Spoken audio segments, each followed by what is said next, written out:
Okay, we're back. So, when we left off, we were talking about Christianity and how it has affected African Americans in America, what we believe and why we believe what we believe. So, I was going to open up to the floor to Sonny O here to let him give you his perspectives. Am I putting you on the spot? Mm. Okay. Go ahead. I feel like everything really is created. Their ideas. Some ideas have more backing than others.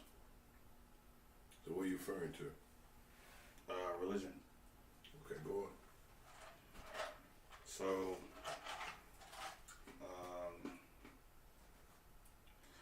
that being the case, what you decide to believe in is really a choice.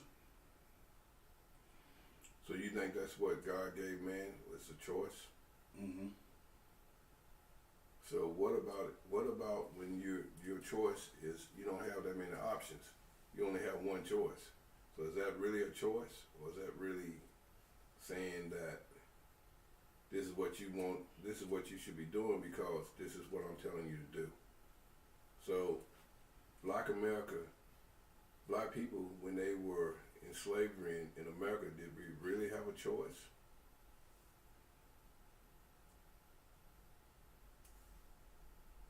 Yeah.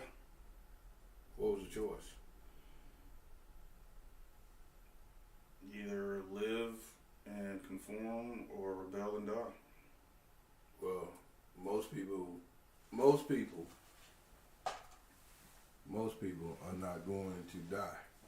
They're going to take the choice of the religion, and plus, if they took the master's religion, then don't you think they would treat it a little bit better than the folks who rebelled against it? Yeah, that's still a choice.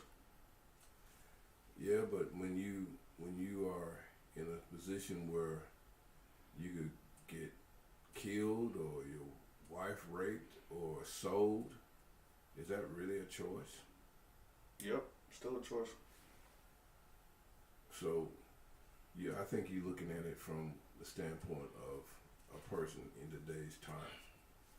If you were living in that, if you were living in that day and time, I don't think that you would look at it like you really had an option. I think you would look at it like, if I don't do what this man tell me to do, he's gonna kill me. He's gonna come in here and hurt my family, or he's gonna take my little position that my family has worked 50 years to get. Well, we get fed a little bit better than the rest of the people. He's gonna take that away.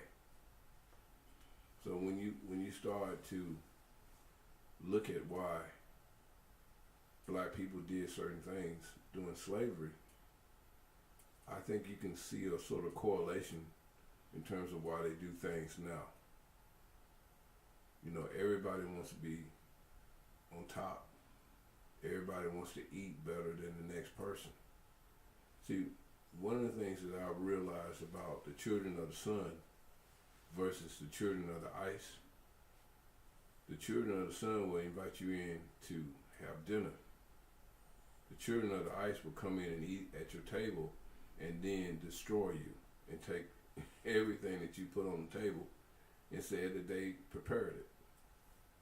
There's a difference between the children of the sun and the children of the ice. And so the children of the ice have figured out that the children of the sun are hospitable, or the children of the sun, they really just want to be loved. So when you look at reason why the children of the sun have diabetes and hypertension, we either eating too much sugar or eating too much salt. If we're eating too much sugar, it's because we want to be loved. And then if we're eating a lot of salt, it's because we have anger. So these things right here, they know. They know how to manipulate, and they know how to put black people in a position where there's one person that's the person that has been placed in a position of power by them. Now this person who's in power, he's going to do everything in his ability to remain that. And then, you know, when you go back to religion and to the church, well, when you go back to Europeans and the Pope, they figured out every kind of way that they could get money from the people. They came up with, okay, well, your loved one didn't quite make it into heaven because he lacked a few things. Now to get him into heaven, all you got to do is to pay this sum of money, and he will be able to move over into heaven. Now, what did black people do? They came out with, okay, God told me. I'm sitting here and I'm thinking, if you come down here to the pulpit and you can put $2,000 on the pulpit right now, He's gonna bless you. He's gonna open the doors of the heaven for you.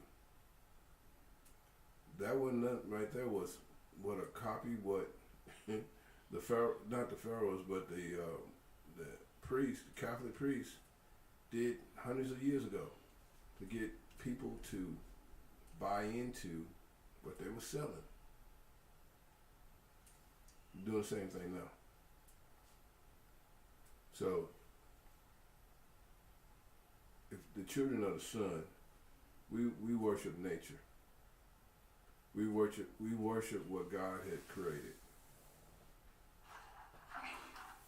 You know, we didn't worship what man created, but what God created. And so, throughout history, there's been a ton of different deities that have been studied and served by man. And so, I guess, you know, everybody's looking for the Savior. Everybody's looking for redemption. But I'm gonna say this right here, man. As long and hard as black people been praying, when is it time for the deliverance to come about? When are we supposed to? When are we supposed to be on top? When are we supposed to not be at the bottom? We're not even talking about being ahead. We're just talking about being equal. When is that supposed to occur? I'm gonna turn the phone to you and see what you say. What do you think about that, man? When is it supposed to be equal? Or is it supposed to be equal?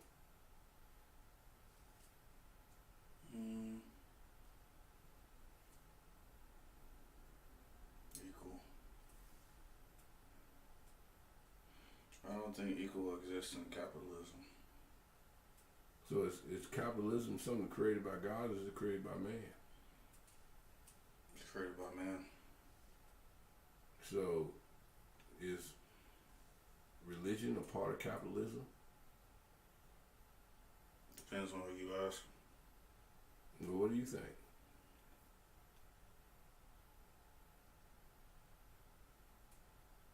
Well, capitalism is just an idea, it's just symbols and a collection of symbols that create a system that create what to inform people what they're supposed to think or believe of what's valuable or what has substance or what has I guess material currency. So if you look at capitalism and religion, I think there's a correlation between the two.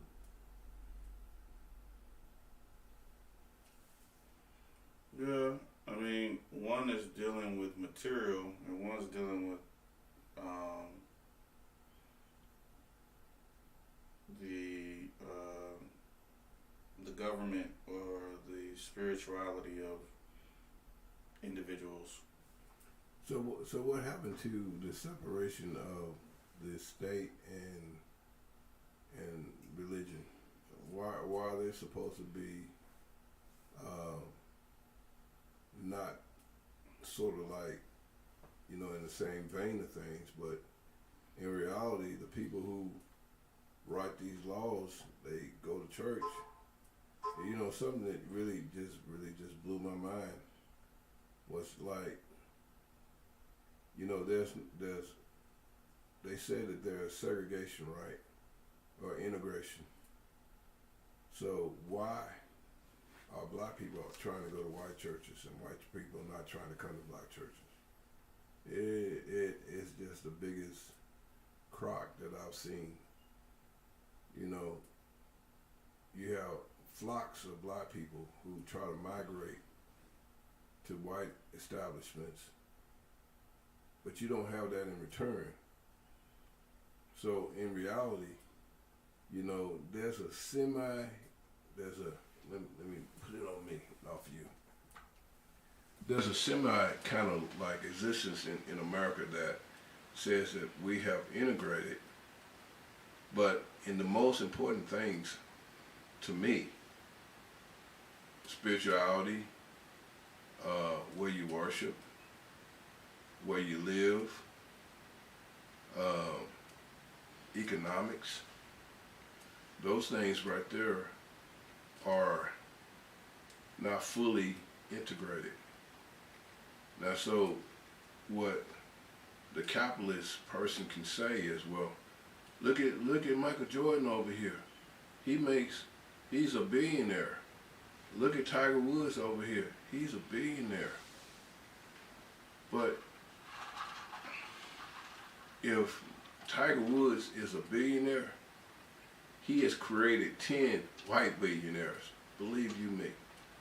If Michael Jordan is a billionaire, how many billionaires have Michael Jordan created through his own brand of Europeans? How many folks have he made rich? Then turn that back. How many black people have he made rich? So if you look at it like that,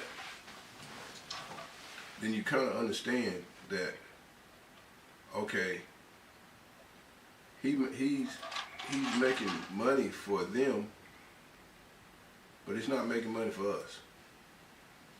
So is he a gatekeeper? Absolutely. So the role of the gatekeeper is to make money for the person who put him on, but he don't make money for other people. So, you know, when you talk about this beef that's going on with Monique, Shay Shay, Cat Williams, they were good at coming out exposing people, exposing black people. But they weren't exposing the people, the white people who put them on. They didn't say anything about them. So I think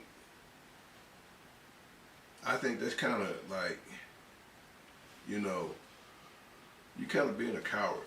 You dig what I'm saying? Like if you're gonna talk bad about a black dude that's out here making money because somebody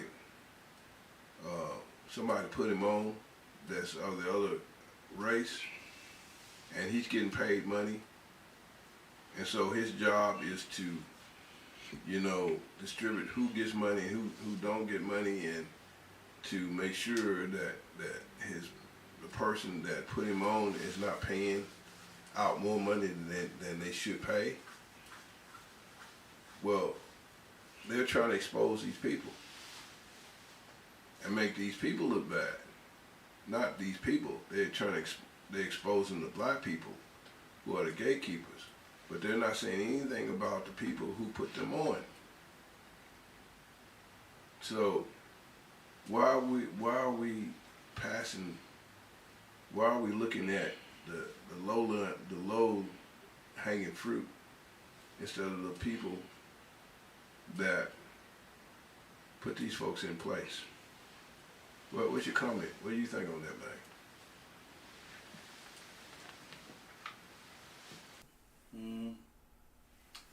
I think people act in self-interest. They're going to do whatever they can in their power to make themselves look good and make other people look bad.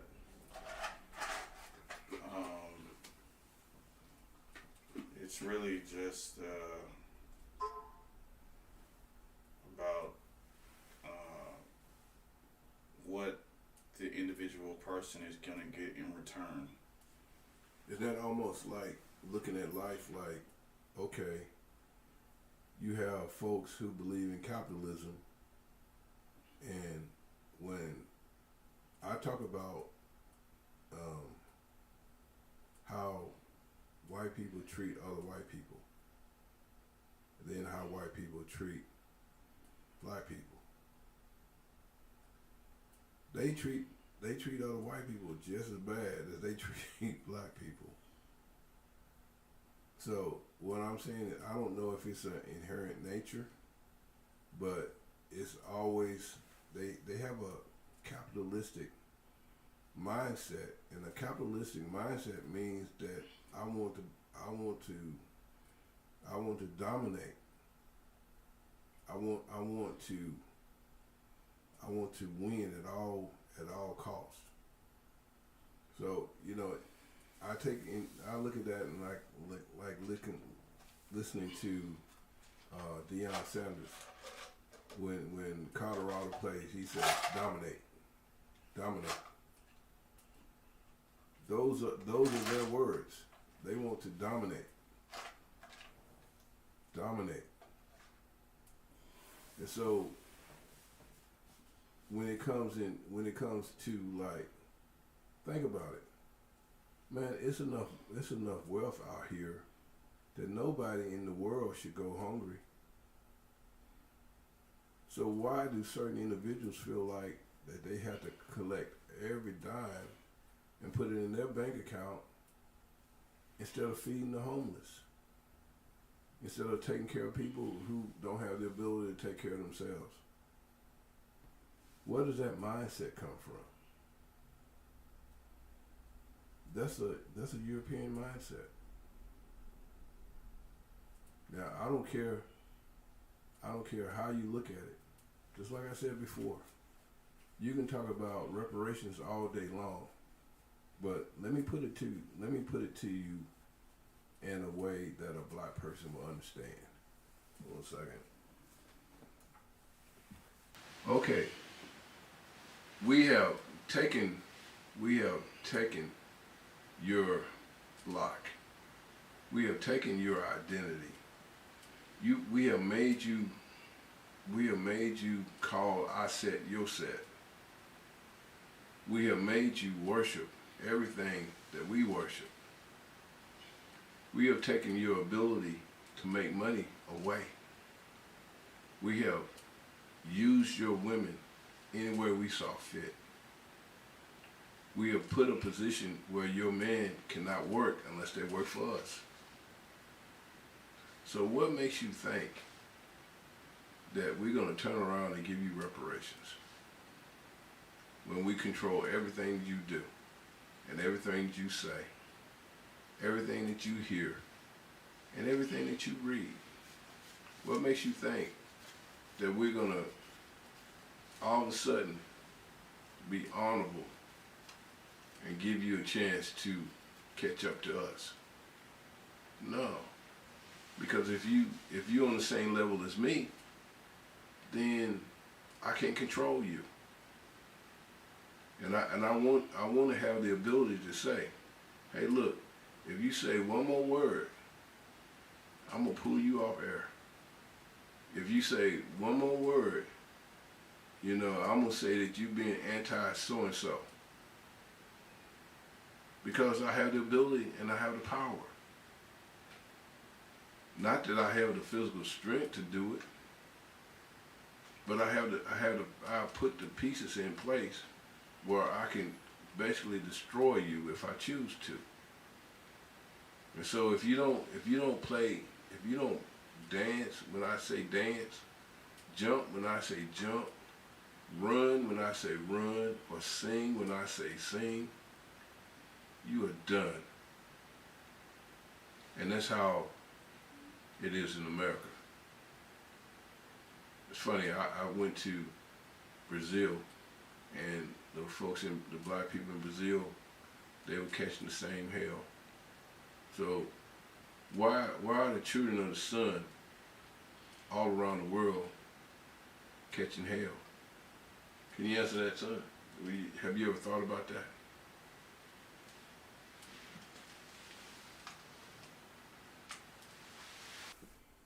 I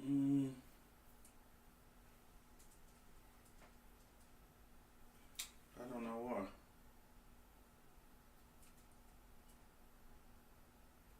You have an idea? Well, first law of thermodynamics: energy is not created or destroyed; it's transferred. That sounds like something I taught you a long time ago. Yep. So, I guess if you had to measure the transference, or where people of darker hues are in their socioeconomic environment or reality, it can be traced to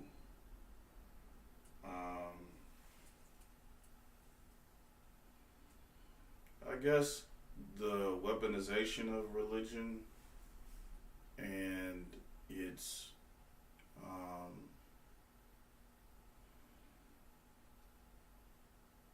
effects of how they use particular word choices to describe, recursive terminology, such as good or bad. That's a recursive concept because it's based upon another concept. What's good? Well, good is good and bad is bad. It's not really a definable idea. But the thing is, if you put a definable idea into a recursive, if you want to look at this as mathematics, if you want to put a definable idea and put it into a recursive equation or a recursive concept, you can apply something that is not definable to something that is definable, and then create a relationship between those two concepts and create a new motive or a new reality. Okay, make that plain, bro. So you could say, like, a lot of religion is very allegorical. So define allegorical. Allegorical means they put meaning into allegory, or allegory is like using symbols or metaphors to relate meaning, similar to like parables in the Bible. Okay, so what about when you talk about certain people, like how, let's just put it like this right here. The oldest library, the oldest university in the world exist in Africa. Did you know that? Mm-hmm. You did. Mm-hmm. And the second oldest exists in Spain. So these two libraries existed when Europe was going through what they call the Dark Ages. So they forgot. So let's just break it down. So in Spain or in Europe, the Moors controlled Europe for almost 700 years. So the black people, the Moors, controlled Spain. The Moors built all the architecture of Spain. The Moors built a great deal of the architecture, the castles and all that stuff of Europe. That was the Moors. And the Moors were the people that protected Spain. So for 700 years, the Moors were so strong that the Europeans did not want to fight them. But then another set of Moors came into the picture. So they started to argue amongst each other. And when we start to argue amongst each other, is when the Europeans normally attack us. So, trying to bring that forward to what's happening in the exposure of black people in 2024. Yeah, it's cool that we're exposing people, but the more that we expose people, the easier we are to be attacked by Europeans. So I'm saying stop, don't do it. It's like, if I have a beef with a guy, I can just pick up the phone and call him and say, hey, look, we need to sit down. We need to sit down and talk because you're saying some stuff about me that ain't right. And I'm saying some stuff about you that ain't right. But we two grown men, so why can't we sit down and have a conversation? Why can't we have a conversation? Well, anyway, y'all, I think that we have done a good conversation today, so we're going to probably pick up on this when we come back at another time and date. But thank you for listening, and next time we want you to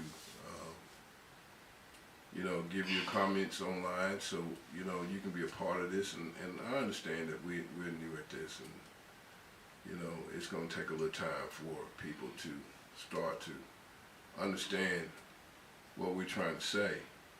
But 2024 is a brand new year, and so the Black Lobbyist _24 is bringing to you the power of the pen, meaning that what is written will endure a lifetime, and we have to make sure that we start writing things into history that will benefit our children to come.